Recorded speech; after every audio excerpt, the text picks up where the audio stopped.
বিশ্বের প্রথম বাঙালি সাইক্লিস্ট বাপি দেবনাথ বুধবার সাব্রুম শহরের ৮ নম্বর সাব্রুম আগরতলা জাতীয় সড়কের শেষ প্রান্ত সাব্রুম শহরে নেতাজি চৌমুহনী থেকে প্যারিসের উদ্দেশ্যে যাত্রা শুরু করে।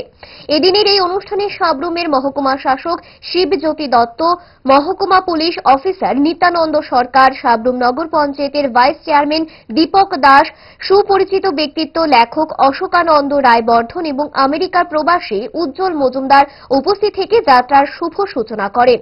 সাইক্লিস্ট বাপি দেবনাথ সকলের আশীর্বাদ প্রার্থনা করেন। নমস্কার সবাইকে, আমি বাপি দেবনাথ ওরফে নীল। আমার আজকে থেকে একটা নতুন যাত্রা শুরু হয়, সেটা ত্রিপুরা থেকে ইউরোপ কান্ট্রি। কিন্তু তার আগে এই যাত্রা পথে আমার যেটা মিশন ছিল 10 লক্ষ সিগনেচার কালেক্ট করার, যেটা বিশেষত সাইকোলজি ক্লাস এবং সেলফ ডিফেন্স ক্লাস আমাদের ভারতবর্ষের বিভিন্ন স্কুলের মধ্যে চালু হোক, সেটা নিয়ে আমার যে ক্যাম্পিং বা অ্যাওয়ারনেস আমি করছি।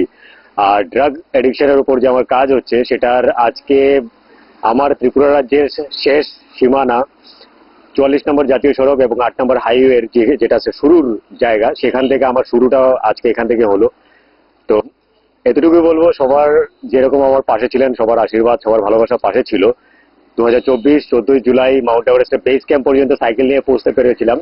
সেরকম ভাবেই আজকে এখান থেকে একটা নতুন যাত্রা শুরু হলো এবং আপনাদের সবার আশীর্বাদ থাকলে আগামী দিনে ভারতবর্ষ পুরো কমপ্লিট করার পর আমি ইউরোপ কান্ট্রির ফ্রান্স শহরের প্যারিসে আমি আমার দেশের পতাকা সেখানে নাড়াতে চাই। আর একটা জানান দিতে চাই যে বিশ্ব শান্তির ওপর আর কিছু নেই।